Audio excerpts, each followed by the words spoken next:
perayaan itu ada 3 perayaan atau hari raya besar dalam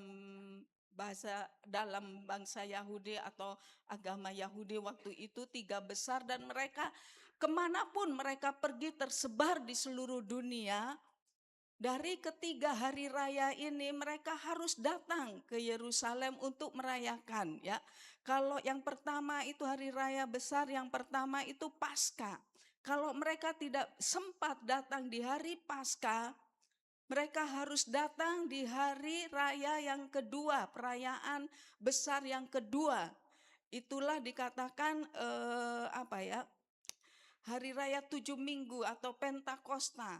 Ya, yang ketiga itu hari raya Pondok Daun, dan mereka harus pergi. Di Indonesia ya, saya lihat ada beberapa yang masih rindu untuk merayakan itu. Pernah waktu bulan September kalau tidak salah, itu jatuh di bulan September tahun 2000 berapa itu saya pergi, 2007 atau 2007. Itu ada beberapa orang Indonesia yang datang bertepatan waktu itu hari raya Pondok Daun. Jadi di rumah-rumah orang-orang Yahudi itu mereka bikin pondok-pondok dan daun-daun, dan mereka bersuka cita berkumpul bersama-sama. Ya, itu di hari raya itu khususnya ada di dalam kitab Keluaran, ya. Kalau kita baca itu ada di dalam kitab Keluaran pasalnya yang ke-16. Ya, 3 hari raya utama khususnya di hari Pentakosta di ayat yang ke-9 bilang begini, 7 minggu harus kau hitung pada waktu orang mulai menyabit gandum yang belum dituai. Haruslah engkau mulai menghitung 7 minggu itu. Kemudian haruslah engkau merayakan hari raya 7 minggu bagi Tuhan Allahmu, sekedar persembahan sukarela yang akan kau berikan sesuai dengan berkat yang diberikan kepadamu oleh Tuhan Allahmu. Haruslah engkau bersukaria di hadapan Tuhan, dan selanjutnya dan selanjutnya. Jadi itu jatuh pada hari Pentakosta, saudara. Hari Pentakosta yang kita sudah baca tadi di Kisah Para Rasul. Hari yang ke-50 setelah perayaan Paskah. Ya, Yesus naik ke surga, bangkit naik ke surga, dan 40 hari menyatakan dirinya atau menampakkan dirinya kepada murid-muridnya. Kemudian dia berjanji di Kisah Rasul 1, rasul-rasul menanti pada waktu itu, ya. Dikatakan bahwa pada suatu hari ketika ia makan bersama-sama dengan mereka, ia melarang mereka meninggalkan Yerusalem dan menyuruh mereka tinggal di situ menantikan janji Bapa yang demikian, katanya. Telah kamu dengar daripadaku, ayat 5 pasal 1, sebab Yohanes membaptis dengan air, tetapi tidak lama lagi kamu akan dibaptis dengan Roh Kudus.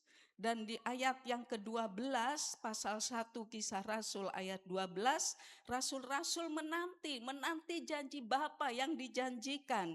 Maka kembalilah rasul-rasul itu ke Yerusalem dari bukit yang disebut Bukit Zaitun, yang hanya seperjalanan sabat jauhnya dari Yerusalem. Setelah mereka tiba di kota, naiklah mereka ke ruang atas tempat mereka menumpang. Mereka itu ialah Petrus dan Yohanes, Yakobus dan Andreas, Filipus dan Thomas, Bartolomeus dan Matius, Yakobus bin Alfeus dan Simon orang Selot, dan Yudas bin Yakobus. Mereka semua bertekun dengan sehati dalam doa bersama-sama dengan beberapa perempuan serta Maria ibu Yesus dan dengan saudara-saudara Yesus. Jadi waktu Yesus berkata, Bapa, ada janji Bapa akan kamu. Yohanes membaptis dengan air, tapi aku akan membaptis kamu dengan Roh Kudus. Dan rasul-rasul ini menanti-nanti, saudara.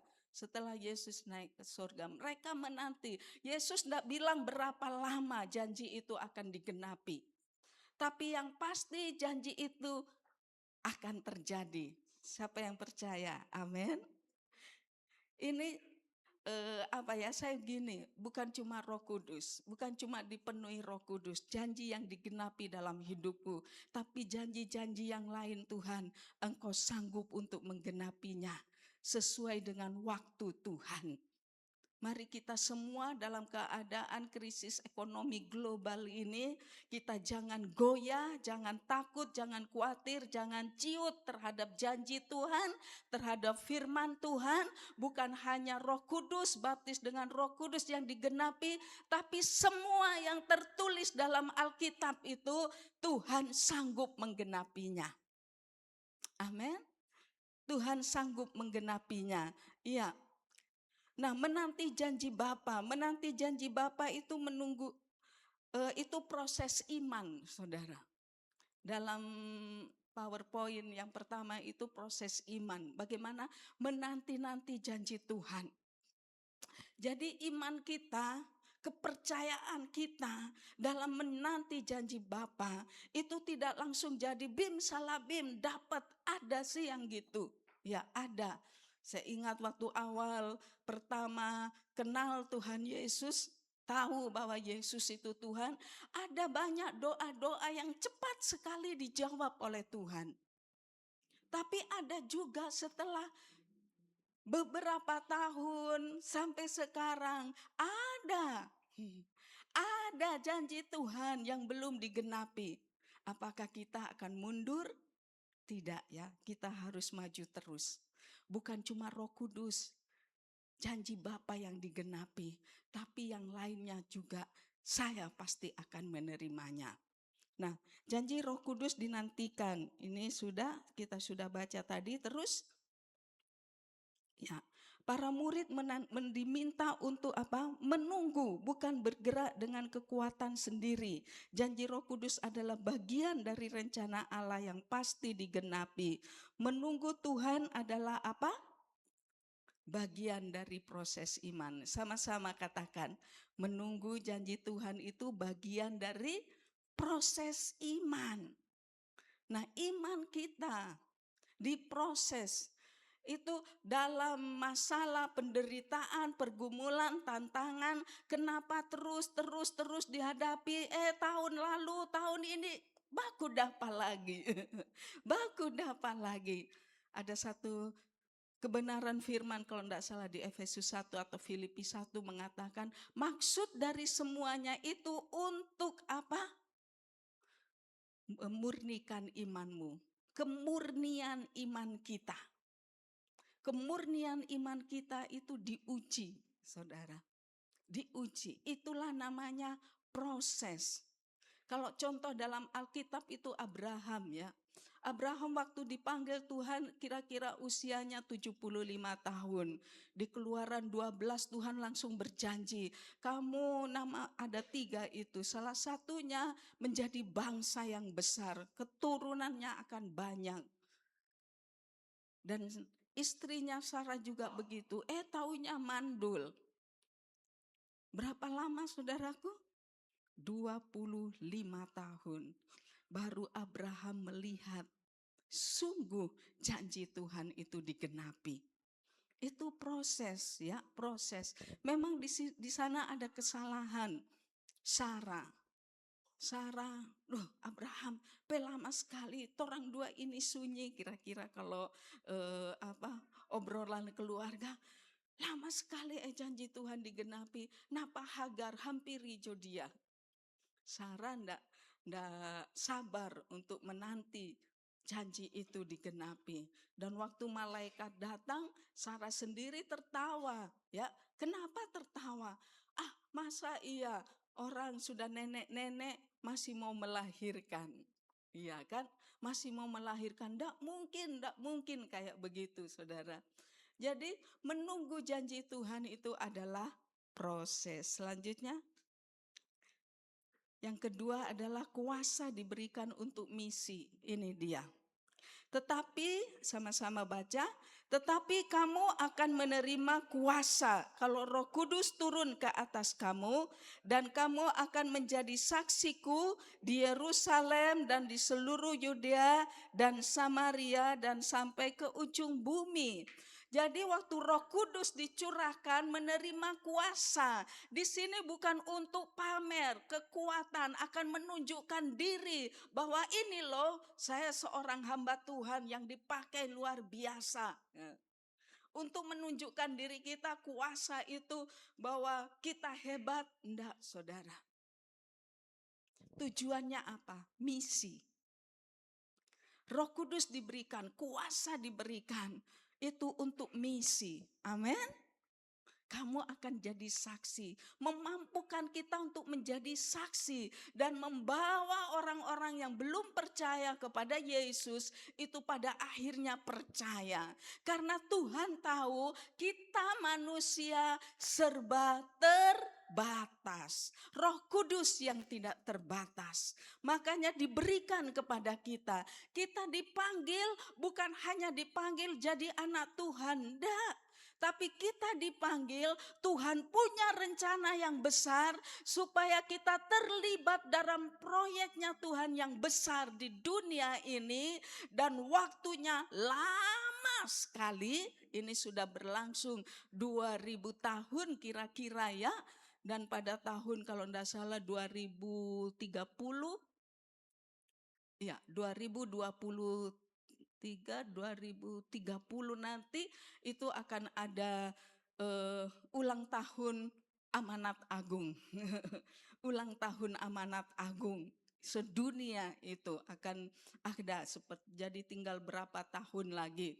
Nah saudaraku, kita dipanggil untuk terlibat dalam proyek Tuhan yang besar. Itulah memenangkan banyak jiwa bagi kemuliaan Tuhan. Amin. Ini harus gereja harus tahu dan harus laksanakan misi ini. Harus laksanakan misi ini. Ya, penginjilan itu. Kamu akan menerima kuasa kalau Roh Kudus turun atasmu dan menjadi saksi. Aduh, saya tidak bisa. Bagaimana mau jadi saksi?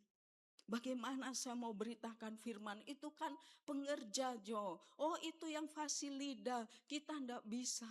Tidak saudaraku. Siapapun kita minimal Tuhan kasih talenta satu. Amin. Dan kita harus berani untuk buka mulut. Tidak perlu banyak hafal ayat di sini, sampai sekarang pun saya tidak terlalu banyak hafal ayat.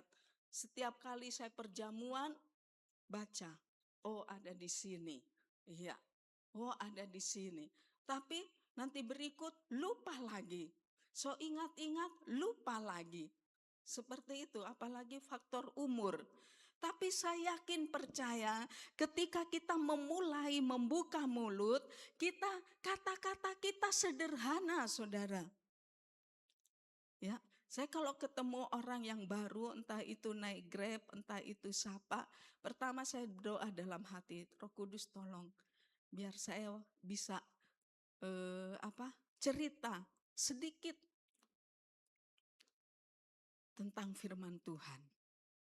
Sudah mulai ngomong pembukaan apa. Di situ diselipkan firman.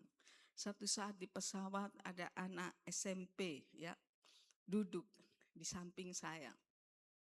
Dan saya tanya sekolah di mana, apa-apa, tinggal di mana. Itu waktu perjalanan mau ke sini, mau ke Manado dari Tobelo, naik Wings. Mulailah terlibat pembicaraan. Dan saya kasih sedikit firman dan dia rasanya senang, antusias. Begitu juga kalau saya duduk dengan ibu-ibu, saya cerita. Di dalam hati waktu berdoa tentang Roh Kudus. Aduh, mulai dari mana ini tentang Roh Kudus? Saya mulai cerita saja. Ibu sudah pernah dengar tentang kelahiran baru? Oh tidak, katanya. Enggak, bagaimana kelahiran baru? Ya waktu kita terima Yesus begini. Akhirnya dia mengaku, saudara, ibu, kita ini majelis. Kita ini majelis. Dan belum pernah tahu tentang kelahiran, apalagi mau mengalaminya. Saudaraku yang diberkati Tuhan, yang penting ada satu kerinduan, ini amanat agung, ada Roh Kudus dalam diri saya. Amin. Setiap kita ada Roh Kudus, karena kita percaya Yesus. Ingat, Roh Kudus diberikan, kuasa diberikan, bukan untuk menunjukkan siapa kita yang hebat, tapi Tuhan mau supaya kita melaksanakan misi Yesus Kristus Tuhan. Itu intinya. Roh Kudus diberikan kepada kita. Nah, di ayat yang pertama tadi dikatakan ketika tiba hari Pentakosta semua orang percaya. Kita sudah percaya, amin. Semua orang percaya dikatakan. Di pasal 1 tadi rasul-rasul menanti kira-kira ada 120 orang. Murid-murid Yesus menanti-nanti di situ. Dan saudaraku yang diberkati Tuhan, pada hari Pentakosta itu dikatakan hari ulang tahun gereja. Ada yang tulis seperti itu di artikel. Hari ulang tahun gereja sebenarnya itu hari Pentakosta, di mana Roh Kudus dicurahkan. Nah, beda di sini. Saya sedikit akan kupas ini. Beda apa yang ada di dalam kitab Yohanes, ya. Yesus menghembusi mereka dengan Roh Kudus. Di Yohanes pasal berapa itu waktu Yesus menampakkan diri dan Thomas tidak ada di situ. Dan Yesus menghembusi mereka dengan Roh Kudus. Dan semua demikian ia menunjukkan tangannya. Oh bukan, iya Yohanes pasalnya 20 ayatnya yang ke-21 boleh? Maka kata Yesus sekali lagi, damai sejahtera bagi kamu. Sama seperti Bapa mengutus aku, demikian juga sekarang aku mengutus kamu. Dan sesudah itu berkata demikian, ia menghembusi mereka dan berkata apa? Terimalah Roh Kudus. Ini beda dengan yang ada di Kisah Rasul pasal 2 tadi. Murid-murid percaya waktu itu. Dan mereka sementara ketakutan ada di dalam kamar yang terkunci semua. Dan Yesus ada di situ. Yesus menghembusi mereka dengan Roh Kudus, saudara. Mereka dalam ketakutan. Pada akhirnya apa? Dan sesudah berkata demikian, ia menghembusi mereka dan berkata, terimalah Roh Kudus. Jikalau kamu mengampuni dosa orang, dosanya diampuni. Dan jikalau kamu menyatakan dosa orang, tetap ada, dosanya tetap ada. Setelah Yesus menghembusi mereka dengan Roh Kudus, Yesus memberitahu tentang kuasa juga. Ini beda dengan yang di Kisah Rasul. Kalau yang di Kisah Rasul tadi, Roh Kudus memenuhi mereka, Roh Kudus dicurahkan dan mereka dipenuhi Roh Kudus. Tujuannya untuk misi, penginjilan, ada kuasa. Di sini juga murid-murid waktu dihembusi dengan Roh Kudus, mereka ada kuasa juga. Kalau kamu dikatakan menyatakan dosa orang tetap ada, dosanya tetap ada. Mereka kan dalam ketakutan. Ya, mereka dalam ketakutan. Tapi begitu Yesus menghembusi mereka dengan Roh Kudus, yang takut jadi apa? Sejahtera. Yang khawatir, takut, bimbang, hilang ketakutannya waktu Roh Kudus ada pada mereka dan mereka penuh sukacita, ada damai sejahtera. Dosa diampuni. Dosa diampuni. Beda dengan di Kisah 2 tadi ya. Tujuannya beda. Di sini Tuhan mau menyatakan kamu sudah diselamatkan. Terimalah Roh Kudus. Kalau kamu menyatakan dosa itu tetap. Dan waktu mereka menerima Roh Kudus, mereka percaya Yesus, damai sejahtera Allah itu mengalir memenuhi mereka. Ada sukacita, terima Roh Kudus, ada sukacita. Itu. Saya waktu baca ini dan beda lagi yang ada di 1 Korintus pasal 14. Di sana lain lagi ya. Tentang bahasa. Jadi di Yohanes pasal 20 ini waktu mereka ya murid-murid dihembusi dengan Roh Kudus, ada kuasa di mana mereka diselamatkan. Katakan amin. Keselamatan di situ tentang dosa yang dilepaskan, ketakutan yang hilang. Halo, waktu pertama kali bertobat, saudara rasakan bagaimana bahagianya orang yang diampuni dosanya. Amin. Iya kan? Saya enggak tahu saudara, tapi saya waktu terima Yesus waktu itu, aduh saya jalan kayak ringan sekali. Ada sukacita kayak enggak ada beban, damai sejahtera, sukacita sekali. Dan waktu dipenuhi dengan Roh Kudus setelah 6 bulan terima Yesus, dibaptis dan penuh dengan Roh Kudus, wah di situ ada satu keberanian. Keberanian untuk bersaksi. Di sekolah bawa Alkitab, ya, dan bersaksi sama teman-teman.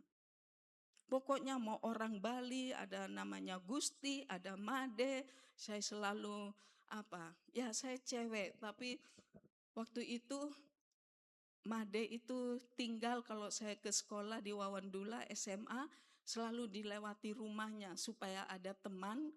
Saya selalu tunggu dia, Made, kita pergi sama-sama ya. Pergi bukan Made Grace. Tapi Made itu laki-laki. Dan sepanjang jalan perjalanan saya selalu cerita firman. Ada roh yang menggebu-gebu untuk bersaksi, saudara. Beda memang. Nah, bedanya dengan 1 Korintus pasalnya yang ke-14, 1 Korintus pasal 14 ayatnya yang kedua kalau tidak salah itu ya 1 dan 2 Jo. 1 Korintus 14, kejarlah kasih dan usahakanlah dirimu memperoleh karunia-karunia roh, terutama karunia untuk bernubuat. Terus 2, siapa yang berkata-kata dengan bahasa roh? Tidak berkata-kata kepada manusia tetapi kepada Allah. Sebab tidak ada seorang pun yang mengerti bahasanya. Oleh roh ia mengucapkan hal-hal yang rahasia. Begini, waktu di Kisah Rasul pasal 2, orang-orang percaya berkumpul menanti janji Tuhan. Mereka dipenuhi dengan Roh Kudus. Ada orang Tonsea, ada orang Jawa, ada orang Madura, ada orang Sangir, ada orang apalagi, Batak dan lain sebagainya berkumpul. Dan tiba-tiba Roh Kudus memenuhi mereka. Yang orang Jawa, ngomong Tonsea. Yang orang Tonsea, ngomong bahasa yang lain. Ya, bahasa Sangir. Dan ini masih berlangsung, saudaraku. Membuat orang bertobat. Di Kisah Para Rasul pasalnya yang kedua itu ada bahasa-bahasa dari berbagai, kalau terus baca bahasa Elam, Pirtia dan lain sebagainya. Mereka jadi heran, bukankah itu orang Jawa, kenapa bisa pakai bahasa Batak? Jadi mengerti, masing-masing memuliakan Tuhan. Sama, waktu kami tahun-tahun yang lalu ya, itu kalau ada pertemuan di Nginden Surabaya, lalu pemimpin, mari kita berbahasa roh, puji Tuhan, sembah Tuhan, dan masing-masing memuji menyembah Tuhan. Itu luar biasa. Terjadi seperti di Kisah Rasul, sekalipun tidak bahasa Jawa, bahasa ini, bahasa itu, tapi waktu memuji menyembah Tuhan dengan bahasa roh. Nah, di Korintus ini beda, saudara. Di Korintus beda. Ada yang menafsirkan bahwa kalau di Kisah Rasul itu untuk keluar, penginjilan, membuat orang bertobat. Tapi di Korintus ini 1 Korintus 14 dikatakan membangun diri sendiri ke dalam. Ya, entah mau keluar atau mau ke dalam, tapi bedanya di sini bahwa yang bernubuat, bahasa roh kemudian diartikan ada orang yang diberikan karunia untuk bernubuat. Itu dia, untuk bernubuat. Kan orang selalu, kalau kamu bahasa roh beda. Itu sudah ada gereja-gereja yang, enggak. Kalau di Kisah Rasul itu mesti katanya bahasa yang dimengerti, karena mereka mengerti. Firgia dan Pamfilia, Mesir, daerah-daerah Libya dan selanjutnya. Itu di sini terjadi perbedaan. Mereka tidak melihat di 1 Korintus pasalnya yang ke-14 ayatnya yang kedua. Ketika kita berbahasa roh, bahasa-bahasa yang baru dalam Markus pasal 16, bahasa yang baru termasuk bahasa roh, termasuk juga perbendaraan kata kita yang tadinya kata-kata kebun binatang. Itu kalau kita sudah di dalam Tuhan mengalami kayak di Yohanes pasal 2, lahir baru, ya, seperti Yohanes juga pasal 3, di mana lahir baru, kata-kata yang jorok, kata yang tidak baik diganti dengan kata-kata iman. Katakan amin. Tadinya kata-kata kalau kita sakit, kita aduh, lama sekali, aduh mati atau apa. Negatif, saudara. Waktu kita percaya Yesus diberikan bahasa yang baru, termasuk bahasa iman. Amin. Saya percaya sekalipun misalnya kemarin kami kunjungan ada satu saudara kita yang dirawat di rumah sakit. Saya bilang perkatakan bahasa iman. Katakan bahasa iman saja. Saya bilang pelan sama dia, saya sembuh. Dokter memang bilang begini. Tapi kamu katakan sembuh. Sembuh. Itu bahasa iman. Jadi jangan pikir, wah saya belum dipenuhi Roh Kudus, belum berbahasa ronda, saudara. Kita boleh ganti perbendaraan kata kita. Saya diberkati, saya pasti berhasil. Ya. 5 tahun pernikahan saya belum punya anak, saya sudah bayangkan. Waktu saya lihat orang hamil pakai daster, saya sendiri bilang, saya beli daster dan saya bilang, perut saya normal, kandungan saya normal. Satu saat saya juga akan hamil. Pinjam anaknya jemaat, bawa ke rumah, tidur sama-sama. Satu saat saya peluk anak saya sendiri. Kata-kata iman, kuatkan. Ini kan dikatakan dalam 1 Korintus 14, apa dikatakan di situ? Membangun diri sendiri. Iya. Membangun, mengucapkan hal-hal yang siapa yang berkata-kata dalam bahasa roh tidak berkata-kata kepada manusia tetapi kepada Allah. Terus ayat selanjutnya kalau tidak salah itu ayat 4. Ya, ayat 4. 3 tetapi ayat 3 tadi, tetapi siapa yang bernubuat ia berkata-kata kepada manusia, ia membangun, menasehati dan menghibur. Ini dia. Tidak pernah nubuatan itu mempermalukan orang. Katakan amin. Tidak pernah. Kalau ada orang yang bernubuat lalu bilang mempermalukan, itu tidak betul. Karena Alkitab bilang apa? Membangun, terus menasehati, sama-sama menghibur. Iya, nubuat tidak mempermalukan atau membuka rahasia orang lain. Terus ayat 4 ini. Sama supaya tidak ngantuk. 1, 2, 3. Siapa yang berkata-kata dengan bahasa roh, ia membangun dirinya sendiri. Tetapi siapa yang bernubuat, ia membangun jemaat. Jadi waktu lemah berkata-kata dalam bahasa roh. Satu lagi saudara, di Roma pasalnya 8 ayat 26. Roma 8 ayat 26 di sana dikatakan Roh Kudus membantu kita untuk berdoa. Mana? Roma 8 ayat 26. Ya. Roh Kudus membantu kita berdoa sebab kita tidak tahu bagaimana seharusnya berdoa. Sama-sama, 1, 2, 3. Demikian juga Roh membantu kita dalam kelemahan kita. Kita ada kelemahan. Itu sebabnya Tuhan kasih Roh Kudus untuk menguatkan kita. Amin. Sebab 1, 2, 3, sebab kita tidak tahu bagaimana sebenarnya harus berdoa. Tetapi roh, huruf besar rohnya, Sendiri berdoa untuk kita kepada Allah dengan keluhan-keluhan yang tak terucapkan. Roh Kudus bantu saya untuk berdoa. Iya. 2 hari lalu, bukan 2 hari lalu ya, kemarin kita mau jalan, saya 3:30 pagi sudah bangun dan saya mulai berdoa. Karena belum waktunya memang jam doa kami berdua, saya berdoa sendirian. Dan saya terus pakai doa bahasa roh terus. Waktu Tuhan ingatkan, kasih lihat, oh mukanya ini. Saya langsung doa bahasa roh. Dan saudara, kalau kita dipimpin oleh roh, kadang-kadang kita bersuka cita dalam doa itu.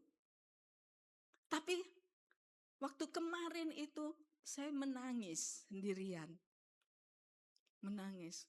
Bahkan kadang-kadang waktu doa di sini pun pengerja sebelum kita memulai ibadah, kalau kita dipimpin oleh Roh Kudus, jangan malu. Kalau memang sedih dan harus menangis waktu berkata-kata dalam bahasa roh, menangis saja.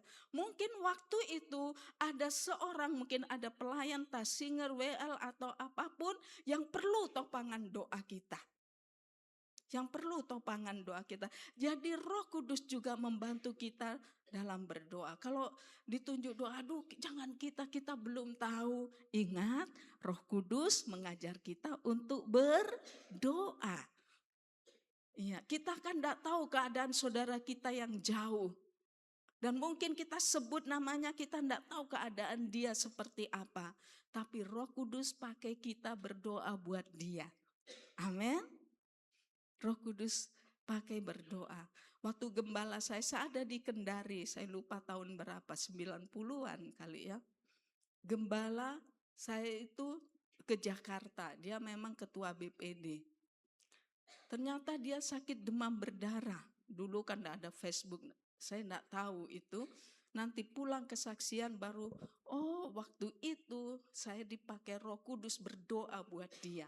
Dia sudah ada di ICU, sakit demam berdarah dan hari sudah kritis, hari kelima dan darahnya itu sudah kental.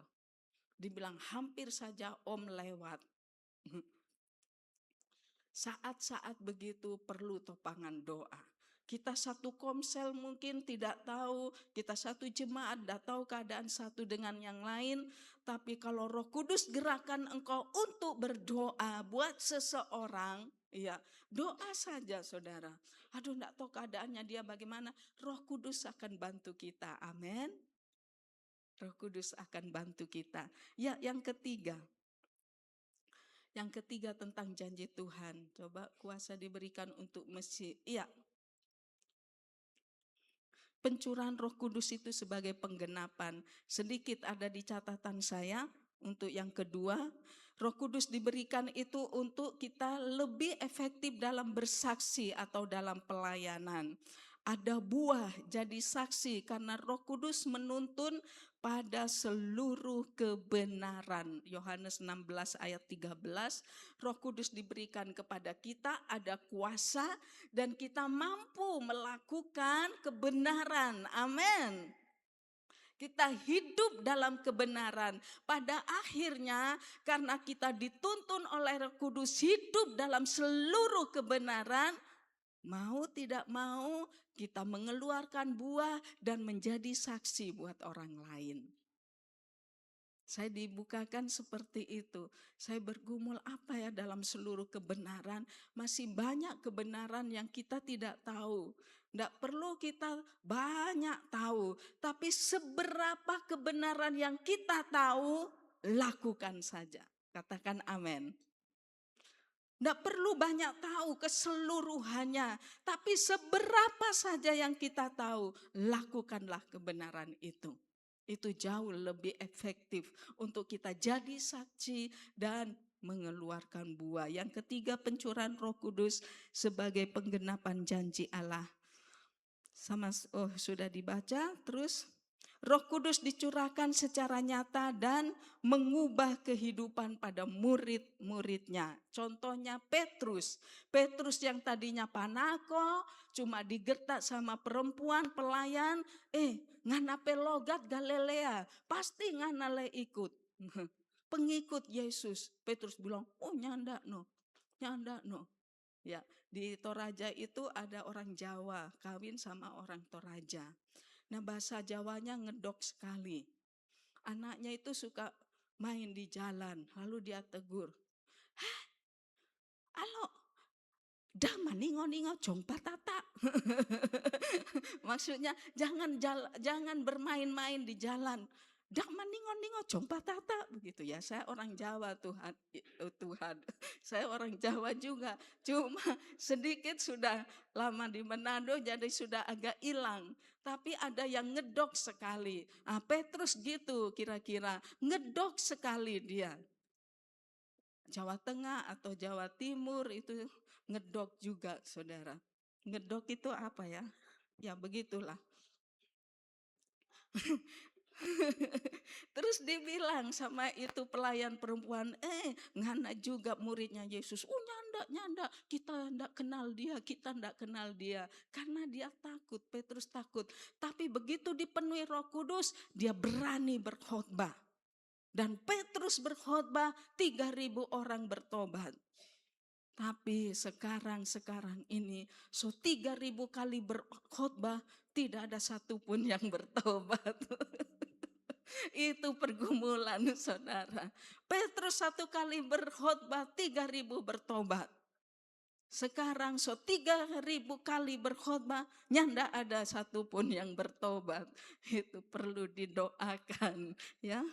Dari takut menjadi berani, dari pasif menjadi aktif. Iya. Terus lawatan Roh Kudus selalu membawa transformasi dan kuasa. Selanjutnya kita kasih habis. Ada ayat terakhir yang saya akan baca. Habis. Iya. Jadi intinya kita menunggu Tuhan itu bukan pasif tapi aktif. Dan Roh Kudus diberikan ini kesimpulan supaya kita menjadi saksi yang efektif, ya. Bukan untuk menunjukkan diri kita hebat, tapi Tuhan yang kita tonjolkan, Yesus yang kita tonjolkan supaya banyak orang bertobat. Yang terakhir tadi menanti janji Tuhan, di mana bukan cuma Roh Kudus yang digenapi, tapi janji yang lain digenapi. Satu hal waktu saya duduk, kita buka di Keluaran pasalnya yang ketiga, ini dia. Keluaran pasal yang ke-30, ya, itu memberi satu keahlian. Roh Kudus kasih satu keahlian. 33 kalau tidak salah ya. Coba. Bagaimana Ahiloa itu diberikan keahlian. 33 atau 31. Iya. Keluaran pasalnya yang ke-31 ayat 1 dikatakan, mari baca sama-sama. Berfirmanlah Tuhan kepada Musa, lihat telah kutunjuk Besalel bin Uri bin Hur dari suku Yehuda, dan telah kupenuhi dia dengan Roh Allah, dengan keahlian dan pengertian dan pengetahuan dalam segala macam pekerjaan. Katakan amin. Waktu menyembah tadi Tuhan kasih ini. Iya, lihat aku telah menunjuk. GBI, Betani, Tonsea, sebut nama masing-masing, bahwa Tuhan itu akan memenuhi kita dengan Roh Allah, dengan apa? Keahlian. Anak-anak kita punya keahlian, katakan amin. Guru-guru sekolah minggu, kalau saya pengurapan minyak, ini jadi beban. Supaya mereka diberikan keahlian oleh Tuhan. Dan apalagi? Pengertian, pengetahuan dalam segala macam pekerjaan. Oh luar biasa saudara. Kalau Tuhan kasih keahlian kepada anak-anak, cucu-cucu kita. Kemarin saya sempat nonton ya, di Jepang itu, Jepang atau Cina? Cina ya, Cina. Anak SD itu sudah bisa bikin drone. Wow, masih SD. Mari kita doakan keturunan kita supaya mereka dipenuhi dengan Roh Allah dan mereka diberikan keahlian, pengertian, pengetahuan dalam segala macam pekerjaan. Amin. Jadi Roh Kudus bukan hanya masalah-masalah rohani, tapi di marketplace anak cucu kita, biar Tuhan angkat mereka, diberikan keahlian, pengertian, dan kecerdasan. Dan selanjutnya dikatakan untuk membuat, ya ini konteks bagaimana membuat bait Allah. Saya undang kita semua bangkit berdiri. Kita bukan hanya sekedar memperingati hari Pentakosta, tapi biar hari-hari ini Roh Kudus nyata diberikan kepada kita. Kita minta roh keahlian, kita minta roh pengertian, roh hikmat dari Tuhan. Supaya dalam menghadapi kesulitan-kesulitan, ya mungkin kita berpikir, waduh bagaimana anak-anakku nanti, pekerjaan susah dan lain sebagainya. Tapi kalau ada Roh Allah akan memenuhi mereka dengan berbagai macam keahlian dalam pekerjaan, pengertian, hikmat, dan kemampuan. Haleluya. Tiada yang mustahil bagi orang percaya. Roh Kudus hadir di sini. Kita angkat pujian ini.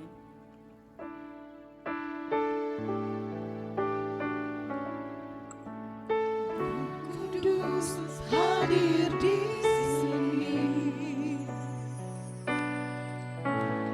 mengalir di bait suci.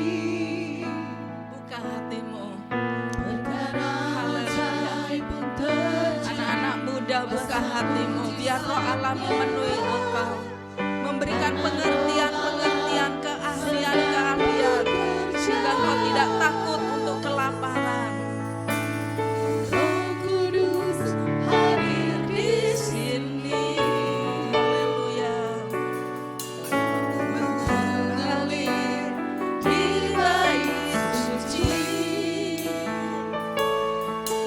Perkara ajaib pun terjadi, kuasa-Mu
kami Roh Kudus. Penuhi setiap kami Roh Kudus hari ini.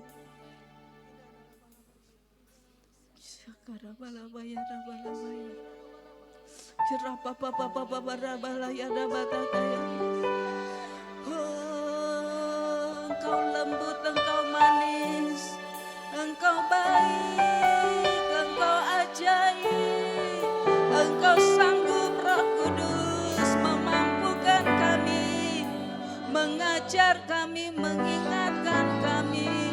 Haleluya, haleluya. Buka pengertian, buka pengertian-pengertian yang baru. Buka pengertian-pengertian yang baru Tuhan. Nyatakan dirimu Bapa. Nyatakan dirimu Tuhan. Kiara baba baba layana basekata kayana layana balamayana layana baraba. Kiara layana basekata bata kayana layana basyana. Penuh. Haleluya. Haleluya.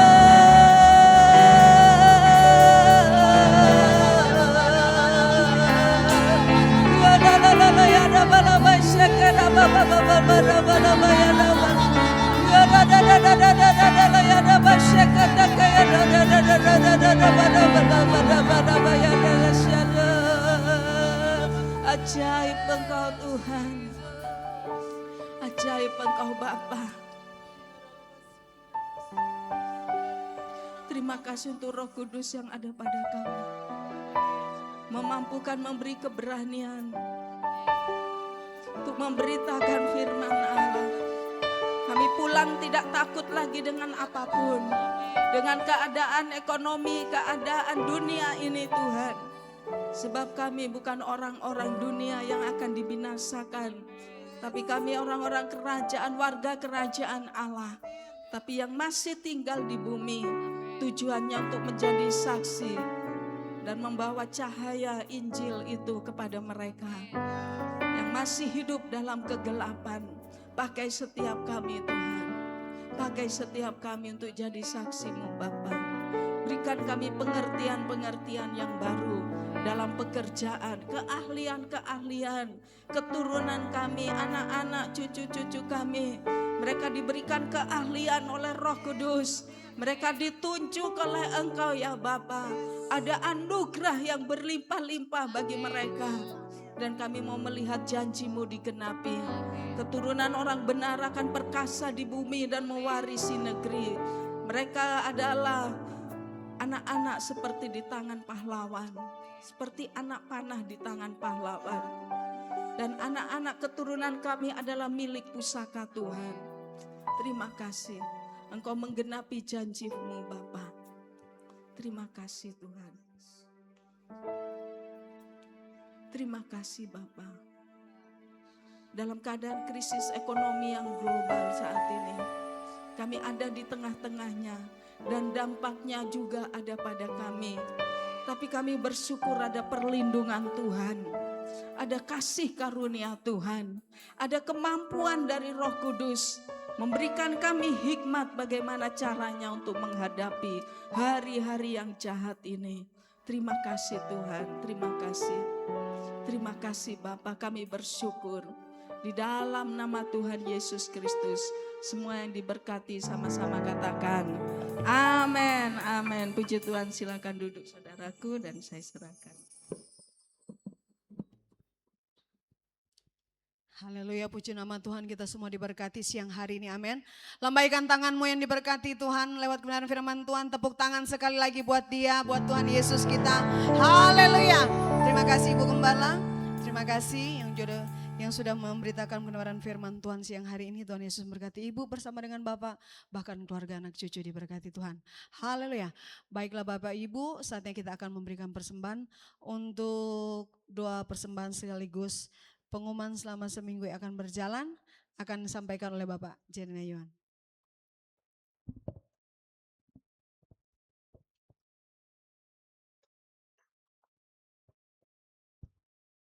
Haleluya. Sebelum kita memberi, mari kita berdoa. Kami sangat bersyukur ya Tuhan. Kami bersyukur untuk firman-Mu. Kami bersyukur ya Tuhan untuk kehadiran-Mu ya Roh Kudus, yang menjamah kami, mengubah kami, yang memulihkan kami, yang membuat kami menjadi kuat, membuat kami ya Tuhan tahan uji, dan membuat kami ya Tuhan bertumbuh, berbuah, dan berdampak bagi banyak orang. Kami bersyukur firman-Mu, urapan firman-Mu, kuasa Roh Kudus terus menggairahkan kami untuk kami semakin melekat kepadamu ya Tuhan, dan mengerti kehendak-Mu. Ya Roh Kudus, jamah kami terus, perbaharui, ubah kami. Kami rindu, kami haus, kami ingin belajar lebih dalam lagi mengenal pribadi-Mu. Karena Engkaulah sumber hidup kami, Engkaulah sumber kekuatan kami, Engkau yang memampukan kami untuk menjadi pemenang, untuk kami berhasil dan beruntung dalam melakukan segala kehendak-Mu. Kuasa firman-Mu akan mengubah kami, kuasa firman-Mu ya Tuhan menolong kami. Terima kasih Tuhan, kami bersama Roh Kudus, kami akan terus diubahkan, diperbarui dari ke hari, dan menjadi terang dan berkat. Terima kasih Tuhan. Berkati, urapi Ibu Gembala kami, pakai dia dengan dahsyat dimanapun dia berada, sehingga banyak jiwa boleh dimenangkan. Pengurapan pewahyuan mengurapi, memberkati, sehingga umat-Mu, jemaat-Mu di sini bertumbuh kuat di dalam kehendak rencana-Mu dan berbuah banyak, berdampak. Terima kasih Tuhan. Tiba saatnya kami akan memberi dengan penuh ucapan syukur dalam nama Yesus. Haleluya. Amin. Puji Tuhan, sementara persembahan dijalankan,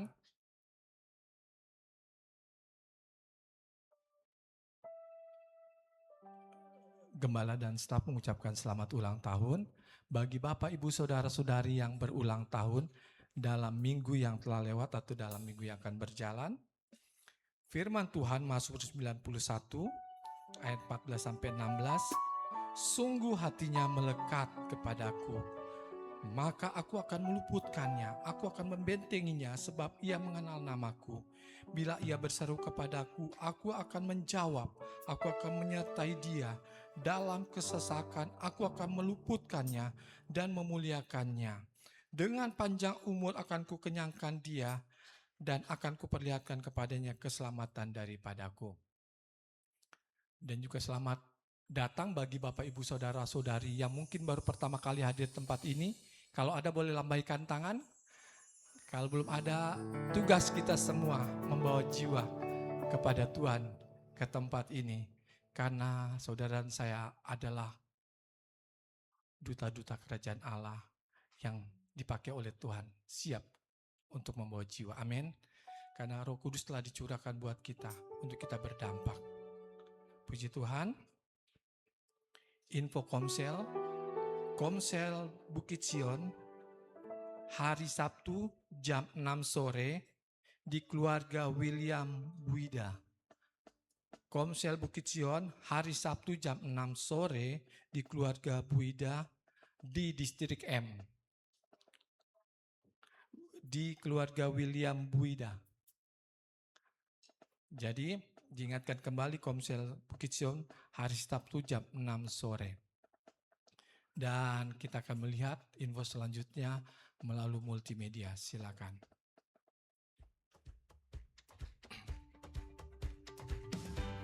Marilah kita bertumbuh bersama dengan mengikuti berbagai kegiatan doa maupun ibadah selama sepekan. Sekolah minggu diadakan setiap hari Minggu, jam 10 pagi. Ibadah Youth diadakan setiap Sabtu jam 6 sore di gedung gereja. Mari generasi muda bergabung dan bertumbuh bersama. Jemaat yang rindu berdoa bersama dapat datang dan mengikuti doa Pondok Daud yang diadakan setiap hari Selasa, Rabu, dan Kamis, jam 12 siang, bertempat di ruang sekolah minggu. Ibadah doa malam diadakan setiap hari Jumat jam 7 malam. Terbuka bagi setiap kita yang rindu, haus, dan lapar untuk beribadah bersama. Ibadah raya diadakan 2 kali setiap hari Minggu, yaitu jam 10 pagi dan jam 6 sore. Bagi jemaat yang rindu untuk melayani, dapat menghubungi pengerja gereja yang ada. Terima kasih. Tuhan Yesus memberkati. Info selanjutnya, mungkin nanti ada latihan core untuk Bapak Ibu. Sekian, terima kasih. Saya serahkan pada Bapak Gembala.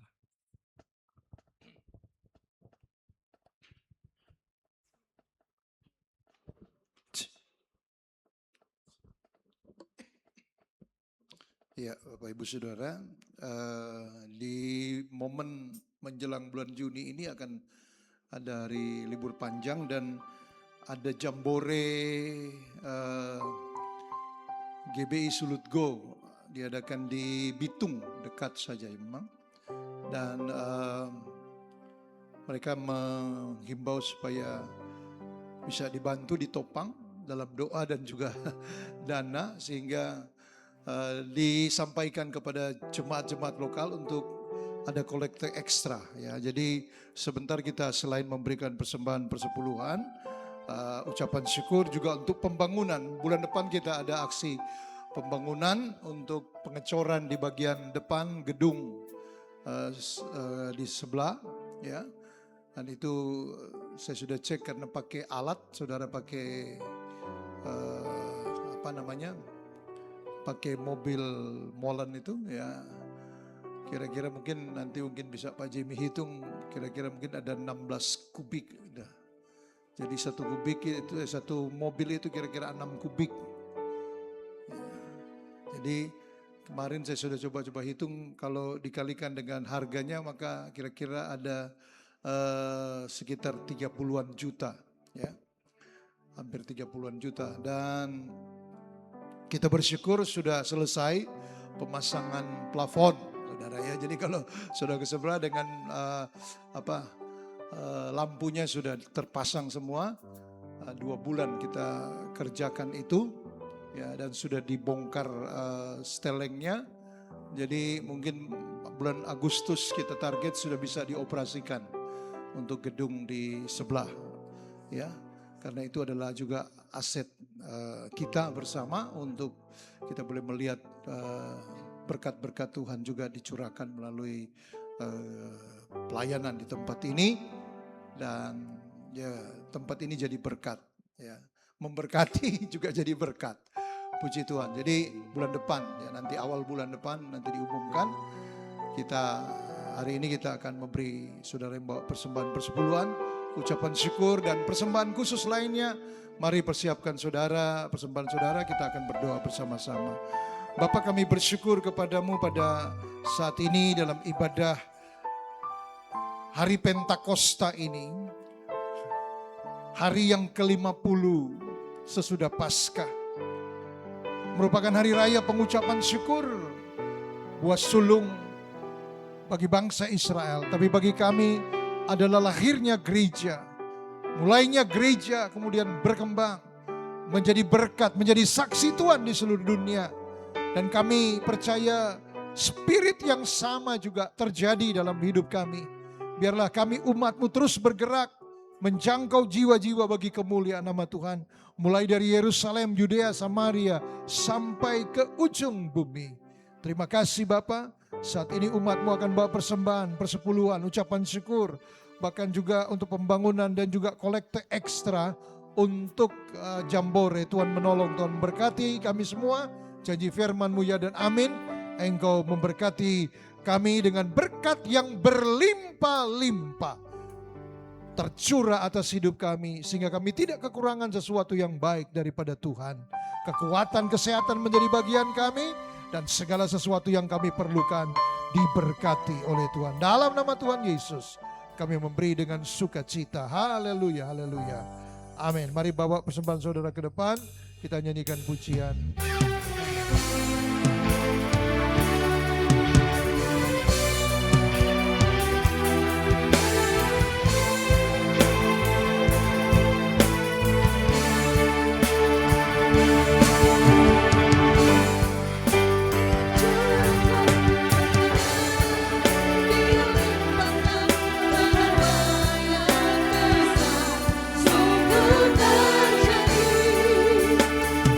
Segala Yesus Tuhan, kemuliaan Tuhan telah turun.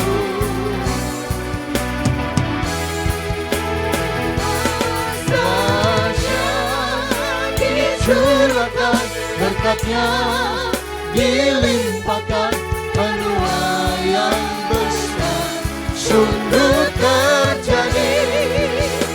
Sekarang seakan datang menyembah Yesus Tuhan, kemuliaan Tuhan telah turun. Kemuliaan Tuhan telah turun. Kemuliaan Tuhan turun. Oh, amin. Sorak-sorak kemuliaan bagi Tuhan. Haleluya. Haleluya. Segala pujian syukur kami kembalikan kepadamu ya Tuhan. Engkau sudah menyertai kami dalam ibadah memperingati hari Pentakosta, hari pencurahan Roh Kudus-Mu. Bukan saja kami memperingatinya Tuhan di dalam ibadah ini, tetapi juga kami mengalami Roh Kudus. Kami terus dipenuhi dengan Roh Kudus. Kami terus membangun diri kami. Oh, iman percaya kami Tuhan untuk mempercayai janji-janji Tuhan. Oh, dan Roh Kudus akan memberikan kepada kami karunia, talenta, keahlian-keahlian, bahkan hikmat, pengetahuan untuk melakukan segala sesuatu bagi kemuliaan nama-Mu. Terima kasih, terpuji-pujilah nama-Mu. Kami berdoa untuk juga rekan-rekan kami atau saudara-saudara kami yang sedang ada dalam pergumulan-pergumulan. Kalau ada yang sakit, Tuhan jamah, pulihkan, sembuhkan dalam nama Tuhan Yesus Kristus. Bahkan juga sedang ada dalam pergumulan-pergumulan keluarga, pergumulan pekerjaan, pergumulan usaha, Tuhan menolong, Tuhan memberkati. Kami percaya janji-Mu yang dan amin. Berkat-Mu dicurahkan bagi umat-Mu. Nama Tuhan dipuji, dimuliakan. Kami terus doa juga untuk pembangunan, penyelesaian, finishing untuk gedung serbaguna. Tuhan memberkati sehingga gedung ini secepatnya selesai dan dapat dioperasikan bagi hormat kemuliaan nama-Mu saja. Terima kasih Bapa, terpuji-pujilah nama-Mu. Memberkati juga Tuhan buat semua umat-Mu yang bepergian, yang sudah dalam perjalanan. Tuhan menolong, Tuhan menyertai. Baik yang dekat maupun yang jauh, Tuhan menolong, Tuhan menyertai, baik lewat darat, laut, udara. Penyertaan Tuhan sempurna. Terima kasih, kami memberkati bangsa dan negara kami, pemerintah dari pusat sampai ke daerah, dari presiden, wakil, dan semua jajaran menteri, kabinet, merah putih, bahkan TNI, Polri, seluruh lembaga-lembaga tinggi negara, baik eksekutif, legislatif, dan yudikatif. Tuhan menolong, Tuhan memberkati, bahkan juga gubernur, wakil gubernur, bahkan juga wali kota, wakil kota, sampai kepada bupati, wakil bupati, camat, lurah, hukum tua, bahkan sampai kepada perangkat desa. Berkati pembangunan-pembangunan yang sedang berlangsung, baik pembangunan sumber daya manusia, sumber daya alam, bahkan juga pembangunan infrastruktur yang ada. Tuhan memberkati. Tuhan memberikan kepada bangsa kami, kepada pemimpin kami, roh takut akan Tuhan, roh hikmat kebijaksanaan untuk dapat mengelola bangsa ini dengan seadil-adilnya, dengan kebenaran ditegakkan di dalamnya. Terpujilah nama-Mu. Kami bersyukur dan kami mau pulang ke rumah kami masing-masing. Berkati sepanjang minggu ini, Tuhan menyertai kami dalam segala tugas pekerjaan usaha kami. Tuhan menyertai, Tuhan memberkati. Terima kasih Bapa, terpuji-pujilah nama-Mu. Kami bersyukur dan saat ini kami akan menerima berkat-Mu. Di akhir ibadah ini mari umat Tuhan arahkan hatimu kepada Tuhan, angkat wajahmu dan tadakan tanganmu. Terimalah berkat Tuhan. Tuhan sendiri akan meletakkan tangannya atasmu dan memberkati engkau. Tuhan memberkati dan melindungi engkau. Tuhan menyinari engkau dengan wajahnya dan memberikan engkau kasih karunia. Tuhan menghadapkan wajahnya kepadamu dan memberikan engkau damai sejahtera. Diberkati ketika engkau datang, diberkati ketika engkau pulang. Diberkati hidup pribadimu, keluargamu, pekerjaan, usahamu, dan semua perjalananmu dibuat Tuhan berhasil dan beruntung. Semua berkat ini kita terima dengan syukur dalam nama Bapa dan Anak dan Roh Kudus, dalam nama Tuhan Yesus Kristus. Semua yang percaya diberkati Tuhan, sama-sama katakan amin. Tuhan Yesus memberkati. Shalom, selamat siang, selamat hari Minggu, selamat hari Pentakosta. Tuhan memberkati.